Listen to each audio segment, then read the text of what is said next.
أستغفر الله العظيم الذي لا إله إلا هو الحي. السلام عليكم ورحمة الله وبركاته. الحمد لله الذي أرسل رسوله بالهدى ودين الحق ليظهره على الدين كله وكفى بالله شهيدا. والصلاة والسلام على رسول الأمين سيدنا محمد وعلى آله وصحبه أجمعين. سبحانك لا علم لنا إلا ما علمتنا إنك أنت العليم الحكيم. لا حول ولا قوة إلا بالله العلي العظيم. اللهم لا سهل إلا ما جعلته سهلا وأنت تجعل الحزن إذا شئت سهلا. ربي يسر ولا تعسر ربي تمم بالخير. أما بعد.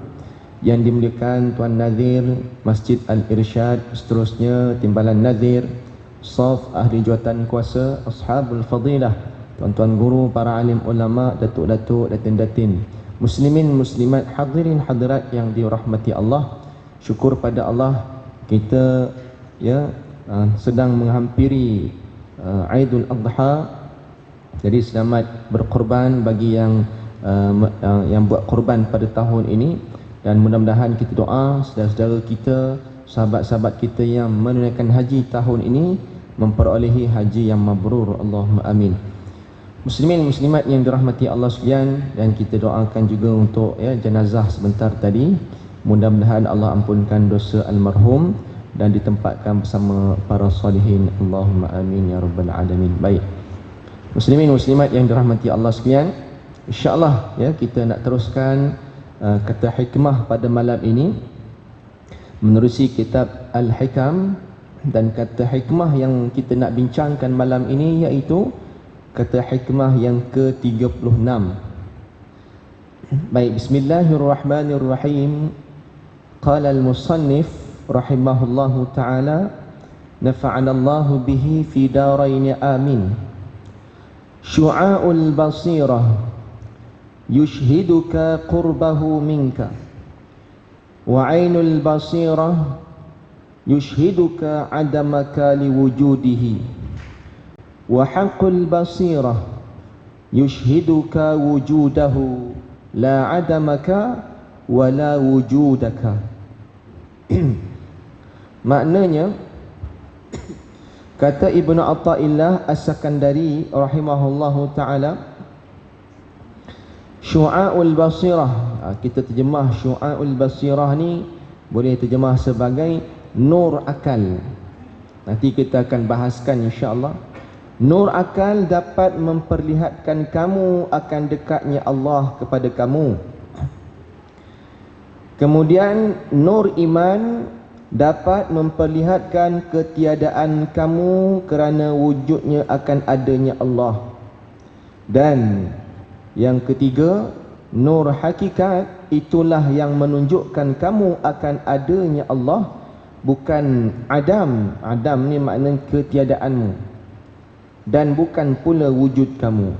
Itu terjemahannya lah Cuba kita perhatikan apakah mafhum hikmah yang nak disampaikan oleh pengarang kitab Al-Hikam ini, iaitu Syekh Ibnu Athaillah As-Sakandari rahmatullah alaih.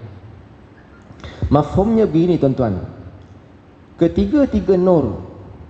Yang pertama tadi nur akal.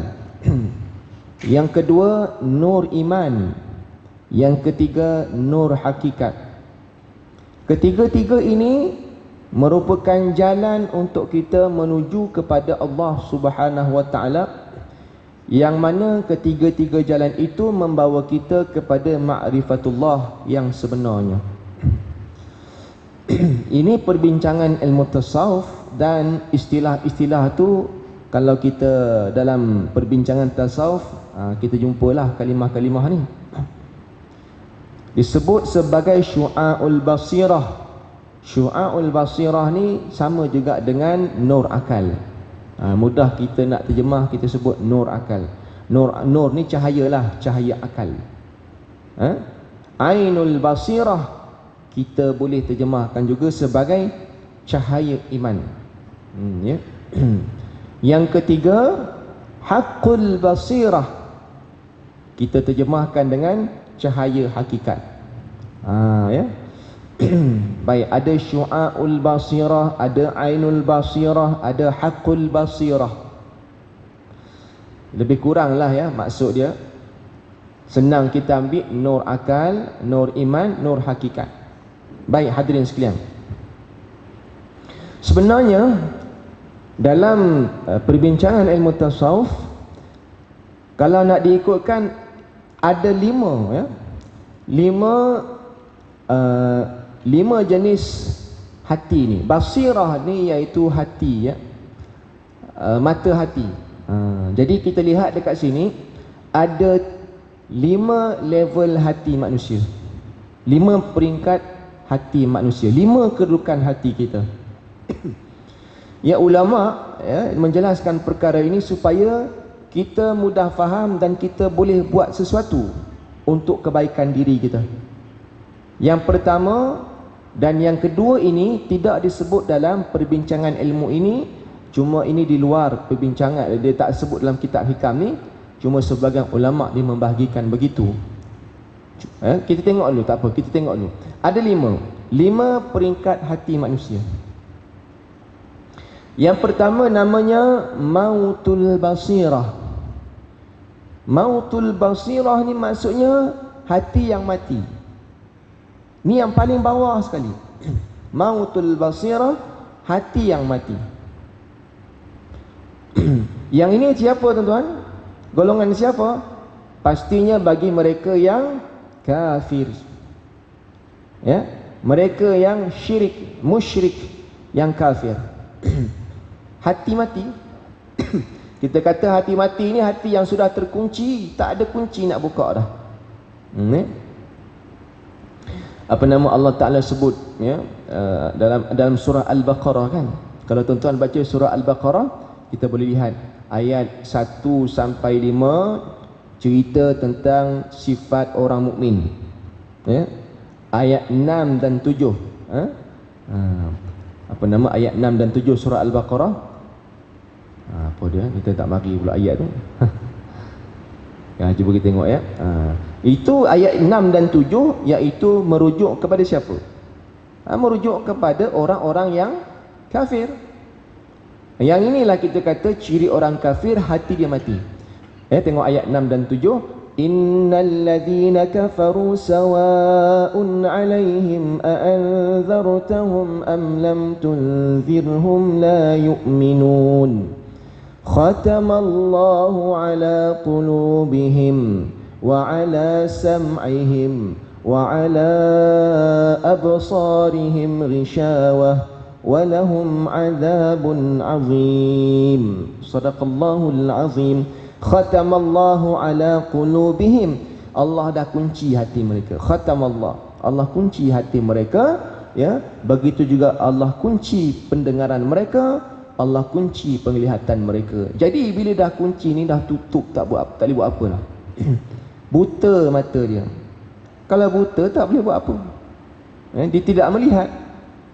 Jadi sebab tu kita kata yang pertama ini level yang paling bawah, namanya hati yang mati. Ini dikategorikan sebagai orang-orang kafir. Ya. Buat apa pun dah susah dah ya. Hati dia dah berkarat sangat, ya, dah tebal sangat kerak dia tu. Na'udzubillah min zalik. Ya. Ini seperti contoh Abu Jahal, Abu Lahab, ya. Bukan dia tak tahu. Bukan dia tak tahu ya Islam itu benar. Ya. Bukan dia tak tahu Nabi itu betul. Bukan dia tak tahu betul agama yang dibawa oleh Nabi sallallahu alaihi wasallam. Tapi kenapa tuan-tuan? Khatamallahu ala qulubihim. Hati mereka tu sudah terkunci. Ya, wal a'yadu billahi min dzalik. Baik.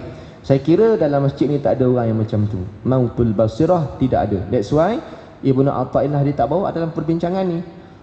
Sebab itu bukan objektifnya. Baik. Yang kedua, level yang kedua namanya masdudatul basirah. Masdudatul basirah ni li'awamil muslimin. Apa makna masdudatul basirah? Iaitu hati yang tertutup. Tadi yang terkunci. Ya, terkunci dah tak ada kunci nak buka dah.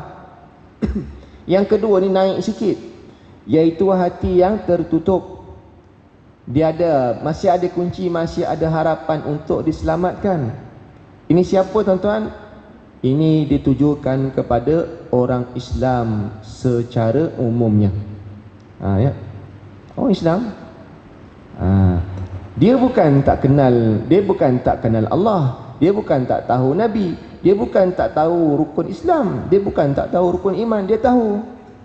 Tapi kenapa dia tidak hidup sebagaimana orang Islam yang betul-betul mukmin? Kerana hati dia tertutup. Tertutup dengan apa? Tertutup dengan sesuatu. Ya. Kita ambil contoh, ibarat apa tuan? Ibarat mata yang kena penyakit katarak. Orang kena mata, baru ni saya jumpa ada seorang, ada program TV lah, tapi tak keluar lagi lah rancang program tu. Ada kita pergi dengan seorang saudara baru kita, nama dia Uncle Chu. Dia baru masuk Islam, dia sebatang kara, dan dia baru masuk Islam, alhamdulillah. Tapi dia Masya Allah, umur dia dah 70 gitulah ya. Tapi dia cukup kuat. Lepas tu dia kata mata dia tak nampak. Kemudian kita pun bawa pergi kedai spek mata, sebab ada orang taja spek mata untuk dia. Bila buat, lepas tu optometris dia kata apa, mata uncle ni bukan sebab rabun, dia tak nampak sebab ada katarak. Jadi mesin tu tak boleh baca. Mesin tu tak boleh baca lah, sebab ada benda yang tertutup yang menghalang. Jadi dia tak sampai nak menengok mata tu, dia tak boleh nak baca. Sebab apa? Ada benda yang tutup, menghalang. Itu kita kata masdudatul basirah ini, iaitu hati yang dia bukan terkunci, tapi dia tertutup oleh sesuatu. Ada harapan tak? Ada. Caranya macam mana? Pergi jumpa hospital, buat appointment dengan doktor sekian, kemudian doktor pun buanglah katarak itu, selaput tu, dia cerahlah balik. Ada harapan. Oleh kerana itu, kalau orang Islam secara umumnya, dia ada harapan untuk jadi orang yang bertakwa. Tinggal lagi dia perlu kuat, kena cari circle yang baik, kena cari kawan-kawan yang baik, dia kena rajin menuntut ilmu, barulah hilang katarak tu. Itu disebutkan sebagai orang awam secara umumnya.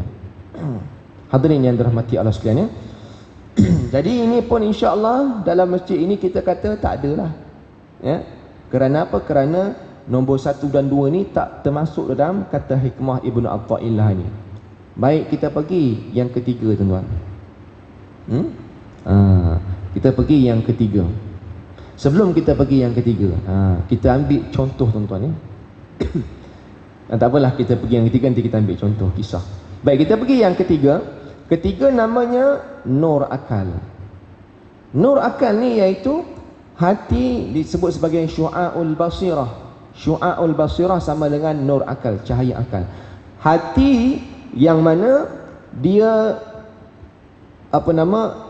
dia perlu kepada ilmu untuk memahami satu benda. Dia belajar, maka dia pun fikir. Itu guna akal, cahaya akal. Dia mengaji Quran, dia belajar pula, dia masuk seminar, dia pergi talaqi, dia hadir kuliah, dia dengar benda-benda yang baik, dia tanya asatidzah bila tak tahu. Jadi bila banyak dia membaca, banyak belajar, maka akal dia makin cerah, makin faham. Itu level yang ketiga. Jadi level yang ketiga ni adalah level yang cukup baik. Level 3, 4, 5 ni kita kata ini level orang yang ada iman. Orang yang insya-Allah dia selamat. Paling tidak duduk pada nur akal tadi. Maksudnya dia sungguh-sungguh nak faham. Dia sungguh-sungguh nak faham, dia sungguh-sungguh nak belajar. Masya-Allah. Kalau dia ada kesungguhan, Allah Taala pun janjikan, walladzina jahadu fina lanahdiyannahum subulana. Siapa-siapa yang bersungguh-sungguh pada jalan kami, maka Allah akan bagi dia hidayah, Allah akan bantu mudahkan dia. Allah bagi dia jalan.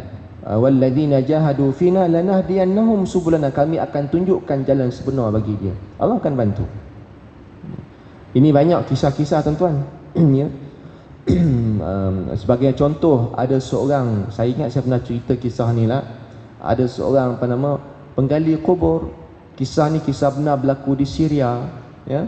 Ada kisah ni diceritakan oleh seorang Syekh Burhan, ya, yang mana katanya ada seorang penggali kubur ini, dia menjadi ulama yang terkenal di Syria. Nama ulama itu Abdul Rahman, apa nama ya? Abdul Rahman apa, saya tak ingat nama dia. Tapi dia antara ulama yang terkenal di Syria. Dia mula mengaji ilmu agama. Dia orang Islam, ya? Dia orang awam, tapi akhirnya dia jadi orang yang alim. Bermula usia dia 50-an. Barulah dia mengaji kitab agama, barulah dia mengaji ilmu nahwu, saraf dan sebagainya. Baru dia mengaji ilmu alat. Ilmu alat ni itu ilmu, kita kata ilmu asas dalam memahami agama. Ilmu alat ni termasuk ilmu nahwu, saraf, ilmu bahasa Arab, ya, ilmu balaghah, ilmu asas. Baru dia belajar. Dia baru belajar kitab Matan Ujrumiyah. Ini kitab-kitab yang asas. Kalau orang mengaji pondok tuan-tuan, ini antara ilmu-ilmu asas yang mula-mula dia kena belajar. Jadi dia start umur berapa? Dekat-dekat 60. Akhirnya jadi ulama yang tersohor di Syria. Sebab apa tuan-tuan? Sebab dia nak, adalah kisah dia panjang. Kenapa dia berubah? Kerana ada satu peristiwa yang telah melanda hidupnya. Akhirnya dia nak jadi orang yang faham agama, masya-Allah, jadi ulama besar. Ya. Baik hadirin yang dirahmati Allah sekalian. Sama juga kalau kita betul-betul nak faham agama, kata Nabi sallallahu alaihi wasallam, "May yuridillahu bihi khaira yufaqihu fid din." Siapa yang Allah nak dia jadi baik, maka Allah akan mudahkan dia dan Allah akan faqihkan dia dalam ilmu agama. Dia kena ada azam kuat. Kalau niat pun tak berapa nak ada, azam pun tak berapa nak kuat tuan-tuan, biasanya dia separuh jalan. Sebab tu kalau tengok ya, tengok kelas bahasa Arab, ya, minta maaf cakap lah kan, saya tengok banyak kelas bahasa Arab ni biasanya tak berapa kekal lama. Kan, dia sekejap je. Mula-mula tu penuh kelas tu, minggu depan kurang sikit, minggu lepas tu dia kata susah dah, udah tua katanya, payah dapat. Nampak? Dia tak cukup kuat. Padahal sebenarnya bahasa Arab tuan-tuan sebenarnya tak susah pun. Tak susah sebenarnya. Kalau kita dapat formula dia senang. Awal-awal tu je nak dapatkan formula dia tu. Cuma sabar sikit, insya-Allah tuan-tuan faham dia punya kaedah dia, senang. Sebab bahasa Arab dia punya vocab dia tak banyak. Tak banyak kalau kita nak hafal pun. Kita hafal sikit dan vocab tu akan kembang dengan sendiri dia. Dia tak sama dengan bahasa Inggeris, bahasa Jawa sebagainya, ya? Bahasa Arab insya-Allah, contoh darasa, belajar. Jadi madrasah, sekolah, daripada perkataan darasa. Cikgu mudarrisun, nampak tak, dia kembang daripada kata yang satu. Darasa jadi madrasah, darasa jadi mudarrisun, darasa jadi mudarrisatun, darasa jadi dirasatun. Kan lebih kurang je bunyi dia. Dia pusing-pusing kat situ, dia mesti ada kaitan. Belajar, cikgu, darasa belajar, cikgu mudarrisun. Kalau cikgu perempuan mudarrisatun, sekolah madrasatun, mata pelajaran dirasatun. Kan pusing kat situ je. Jadi tuan-tuan hafal perkataan darasa saja. Kenapa jadi madrasah? Ada sifir dia, ada kaedah tu nama ilmu saraf. Oh, kita faham konsep tu, kita akan faham sendiri maksud dia. Itu kaedah Quran. Ya, kita baca Quran tuan-tuan sebenarnya tak banyak perkataan perlu kita faham pun. Tak perlu banyak. Kita tahu apa dia punya formula dia, kita boleh teka maksud dia apa. Masya-Allah. Hadirin yang dirahmati Allah sekalian, itu nak kena kuat. Saya ada student saya, dia ni Tan Sri, ya. Tapi ada seorang lagi di Datuk dengan Tan Sri. Dua-dua umur dah 80 tuan-tuan, ya. Tapi seorang tu dah meninggal dunia dah. Dua-dua ni anak murid dia dah berusia lah. Tapi saya nampak perbezaan kedua-duanya. Nombor satu ni, seorang hamba Allah ni, dia semangat nak mengaji Quran dengan saya tu hari. Dia kata, saya betul-betul walaupun saya punya lidah hendak keras, tapi saya betul-betul saya nak mengaji. Dulu waktu mula-mula saya tak ada kesempatan, tapi sekarang ni saya betul-betul Ustaz tolong saya. Saya kata insya-Allah kalau Tan Sri betul-betul nak, insya-Allah dapat. Saya kata tak susah pun ngaji Quran ni. Dia betul sungguh-sungguh nak. Dalam tempoh 2 tahun tu saya nampak perubahan yang agak ketara lah. Daripada awal bata gitu, walaupun lidah dia fasahah tu dia payah lah, tapi tajwid tu saya kemas lah. Dalam tempoh 2 tahun sungguh-sungguh mengaji, daripada zero tuan-tuan, boleh. Tapi yang soal lagi ni awal-awal lagi kata saya ni kena paksa dengan isteri saya Ustaz. Kalau paksa ni payah lah kan, kalau paksa ni. Tapi Datuk betul-betul kena ngaji. Boleh lah, saya cubalah, saya tahu payah ni. Tapi Asyik selalu dia kata susah lah. Memang saya nampak, memang 2 tahun pun nampak perubahan tak berapa nak ketara sangat lah berbanding dengan seorang lagi tu sebab apa? Sebab kalau kita nak, Allah bagi. Baik, itu namanya nur akal, cahaya akal. Masya Allah. Hadirin sekalian, yang keempat, level yang keempat namanya nur iman, ataupun disebut juga sebagai ainul basirah, ataupun kita sebut juga cahaya iman. Yang ini Masya Allah ini dia lagi sikit tinggi daripada cahaya akal tadi. Akal tadi dia faham, dia belajar, dia faham. Sebab tu tuan-tuan, perbezaan kan anak-anak kita yang mengaji permulaan di sekolah menengah, dia faham rukun Islam, dia faham, tapi dia tak memahami sangat. Dia tahu tapi dia tak apa nak menghayati. Dan bila dia belajar pula, dia ambil mengaji pula dengan pondok sana, dia pergi ambil PhD dan sebagainya, maka dia mula faham. Bila faham tuan-tuan, dia sudah lain. Sama dengan anak kecil yang mana kita suruh umur dia 7 tahun, kita dah suruh dia solat dalam keadaan dia rasa terpaksa.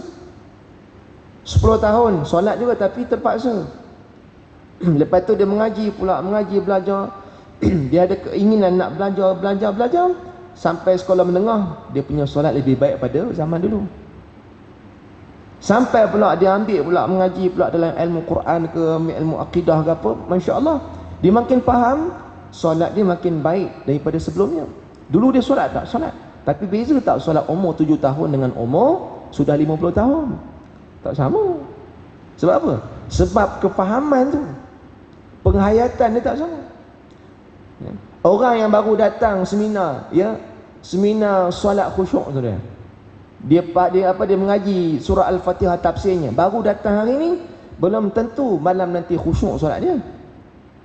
Walaupun baru belajar tentang falsafah itu begini. Kita tahu lah ni, Masya Allah. Tapi nak rasa tu dia mungkin belum lagi. Lagi belajar tuan-tuan, ulang lagi, akhirnya dia akan faham. Muslimin muslimat, sama macam Imam Syafi'i rahimahullah ta'ala tuan-tuan. Kalau ikut kisahnya Imam Syafi'i kata, aku ni solatnya khusyuk umurnya 40 tahun. Tapi itu muda-muda tu Imam Syafi'i tak khusyuk ke? Imam Syafi'i umur 9 tahun dah keluar fatwa dah. Kan? Bukan calon kita ni tuan-tuan, saya tak boleh keluar fatwa. Umur 9 tahun. Orang boleh dengar pandangan fatwa daripada dia. 9 tahun tuan-tuan. Masya Allah. Alim tak alim tu. Kalau umur 20 tahun, lagi alim. Tapi Imam Syafi'i sendiri berkata, umur 40 tahun baru aku rasa kemanisan solat. Adakah Imam Syafi'i tak usaha untuk solat? Padahal dia faham. Kan? Tahap-tahap mufti tu lebih hebat pada mufti tu. Masya Allah. Kenapa tuan-tuan? Sebab apa? Dia proses proses nur iman Hadirin yang dirahmati Allah sekalian, dia sampai level tu dia lain dah. Baik tuan-tuan yang dirahmati Allah sekalian, dan yang seterusnya iaitu yang kelima. Hak kelima ni namanya disebut sebagai haqqul basirah, pandangan hati yang hak, ataupun disebut sebagai hakikat, ataupun kita sebut apa? Nur hakikat. Nur hakikat ni cahaya hakikat. Yang ini kalau kita lihat kata ulama, baik, Allahumma salli ala sayyidina Muhammad. Tengoknya Ibnu Abbad berkata, orang berakal melihat diri mereka dengan nur akal mereka dan merasakan bahawa Tuhan hampir dengan mereka, menerusi ilmu dan penguasaan. Nampak tak? Bila kita belajar ilmu Islam, kita belajar ilmu tasawuf contohnya, maka dia mula melihat diri mereka dengan cahaya akal dia. Dan dia merasakan Tuhan dekat dengan mereka bila mana dia belajar. Bila belajar dia rasa dekat dengan Allah Ta'ala. Baik, itu namanya nur akal. Kemudian disebut, sedangkan ulama dengan nur ilmu ainul yaqin, iaitulah ya nur iman. Para alim ulama yang sudah memahami pelbagai bidang ilmu, maka dia akan capai kepada nur iman. Ya, dia bukan lagi nak nak melihat diri lagi, tapi dia sudah rasa yalah, kita boleh faham lah ya. Dia sudah berada satu level yang Masya Allah kefahamannya berbeza dengan orang lain. Ya, kemudian akan terbatallah nur akal tentang kewujudan Tuhan. Darjat yang tertinggi ialah golongan ahli tahqiq dengan nur tahqiq atau hak yang menyaksikan hak sahaja. Dia begini tuan-tuan ya, kalau kita ambil contoh untuk kita lebih faham ya, kita ambil contoh macam ni. Allahumma salli ala Muhammad. Kalau kita sebut tentang nur akal ya, iaitu keyakinan yang kita perolehi berdasarkan informasi yang kita percayai kebenarannya meskipun kita belum pernah melihat dan membuktikannya sendiri. Ilmu yaqin huwa ma ilmuhu bis-sima' wal khabar wal qiyas wan nazar. Ilmu yakin ataupun kita kata nur akal tadi, semua yang diperolehi melalui pendengaran, perkhabaran, analogi dan ilmu-ilmu logik ya, dia belajar kan. So kita ambil contoh begini, kalau cahaya akal ni kita belajar di sekolah, cikgu kata api itu cukup bahaya. Maksudnya informasi tu sampai kat dia bahawasanya api itu kalau kecil ya boleh buat kawan, tapi kalau besar ya jangan buat pasal dia makan kita. Ya, cikgu cerita ini kes-kes kebakaran hutan, kes orang terbakar. Jadi kita kata kita tahu benda itu dan kita tengok cerita, kita tengok surat khabar, tengok berita dan kita tahu api itu bahaya. Maksudnya penguasaan ilmu itu sudah ada. Nah, ya, itu nur akal. Kemudian kita pergi nur iman, iaitu keyakinan yang kita perolehi berdasarkan kenyataan yang pernah kita lihat sendiri. Ainul yaqin huwa ma syahiduhu, iaitu semua hal yang disaksikan dan dilihat dengan penglihatan mata. Dia tengok sendiri depan mata dia. Selalu tengok TV kan, tapi ini real berlaku depan mata dia. Na'udzubillah min zalik. Dia tengok ada satu kes kebakaran, orang tu mati depan mata dia. Dia tengok sini orang tu, ya Allah ya, terseksanya terbakar dia. Jadi tuan-tuan agak-agak bertambah percaya tak dia tentang api itu bahaya. Makin percaya. Dulu percaya juga, tapi dia tak pernah tengok depan mata betul-betul. Lah ni dia tengok sendiri depan mata dia. Allah kata betul lah api ni bahaya betul. Makin yakin dia bahawa api itu cukup bahaya. Ya. Orang lain tak sama dengan dia. Dia kata sebab aku sendiri nampak depan mata aku. Oh, tak boleh kata sampai dia trauma tuan-tuan. Kenapa? Dia sudah pengalaman melihat depan mata dia. Itu kalau kita nak faham macam tu. Kemudian kalau kita sebut nur hakul yakin ataupun nur hakikat ni, iaitu keyakinan yang kita perolehi berdasarkan pengalaman sendiri. Jadi bukan hanya kata-kata semata-mata, bukan pula sekadar melihat, namun benar-benar melakukan dan mengalaminya sendiri. Ini tuan-tuan, dia sendiri yang terbakar kan? Ya? Tapi mungkin dapat diselamatkan. Terbakar separuh badan dia, Allah, lagilah dia yakin dan lebih takut dia akan api. Lagi kuat trauma dia. Sebut api itu menggigil badan dia. Ya, nampak api saja tuan-tuan, terus berubah muka dia. Sebut perkataan tu pun, menggigil seluruh badan dia. Kalau kita tuan-tuan sebut api, okey lagi. Api membakar, tak ada rasa apa. Tapi mungkin ada setengah orang sebut api dia menggigil badan dia. Sebab apa tuan-tuan? Dia pernah merasai kebakaran tersebut tapi dapat diselamatkan. Jadi macam mana keyakinan tentang api? Lagi kuat. Itu perbezaan orang yang mula-mula kenal Allah. Dia tahu Allah itu Tuhan dia, tapi perasaan dia biasa-biasa. Tapi bila mana dia menyaksikan sendiri, Allah tunjukkan kebenaran satu persatu depan mata dia, makin yakin dia. Allah, solat dia pun makin baik. Tapi bila sampai satu ketika Allah tunjukkan lebih hebat lagi kebenaran, bila dia belajar tuan-tuan, maka bila yakin sebut nama. That's why Allah kata apa? Alladzina idza dzukirallahu wajilat qulubuhum. Oh, masya-Allah. Orang-orang yang bila disebut nama Allah, gemetar jiwa dia. Siapa yang betul-betul gemetar? Saya mungkin tak sangat. Kan tuan-tuan mungkinlah, sebab tuan-tuan wali. Sebut nama Allah tu ada gemetar jiwa dia. Ya. Sebut Bismillahirrahmanirrahim, sudah mari jiwa perasaan dia lain macam. Ada tak orang macam tu tuan? Sebut nama Allah, ya. Masya-Allah, itu luar biasa. Tak semua orang macam tu, kan?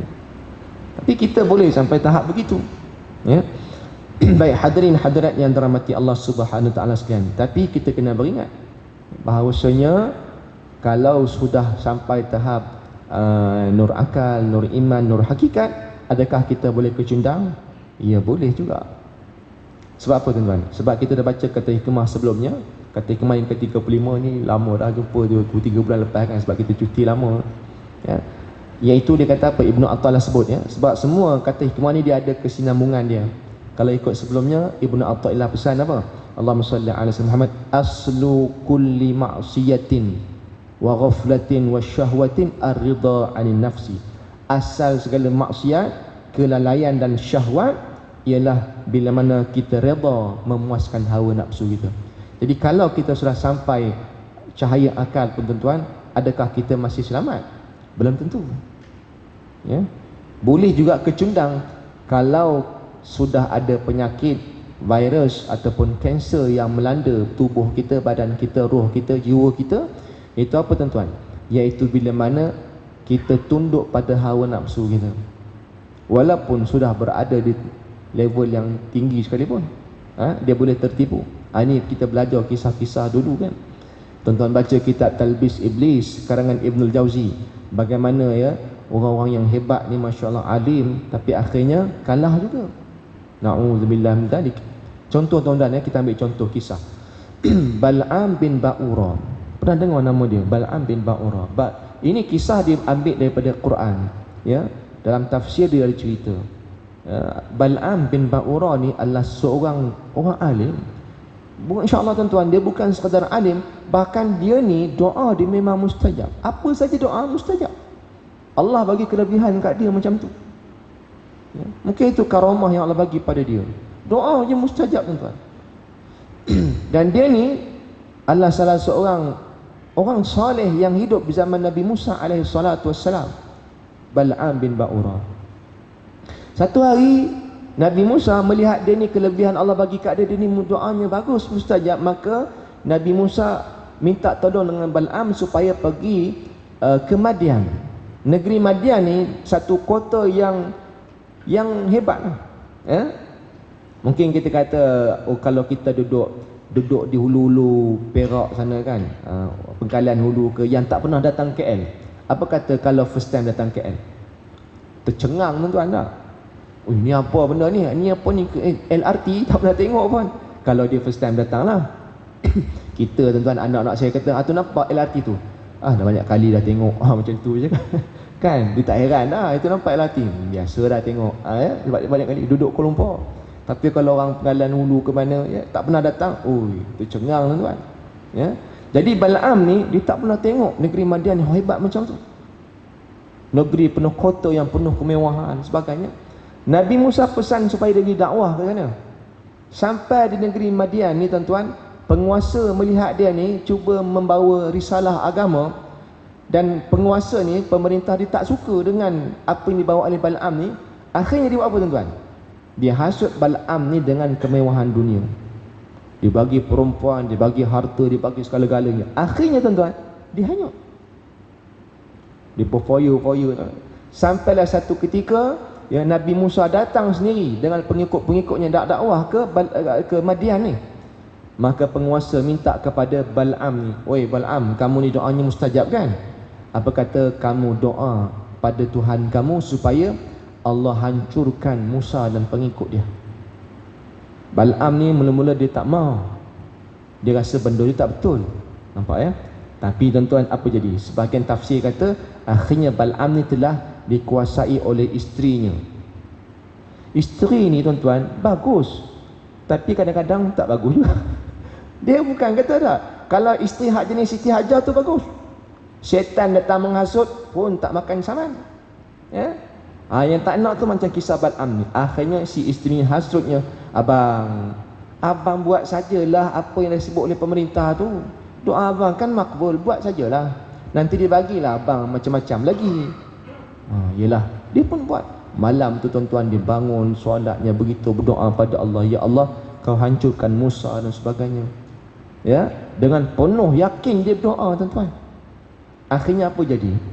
Malam tu dia tidur, dia rasa yakin mestilah Tuhan akan hancurkan Musa. Malam tu dia tidur tuan-tuan, dia bermimpi, ya, dia dapat satu mesej, ya, bahawasanya Allah bagi ilham kat dia, sebenarnya Allah murka kepada dia, Bal'am ni, dan Allah telah menarik balik nikmat yang Allah bagi pada dia. Doa dia sudah tidak mustajab lagi.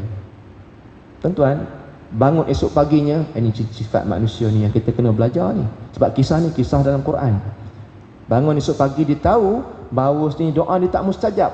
Dia buat apa tuan-tuan? Dia teruskan menghasut orang Madian.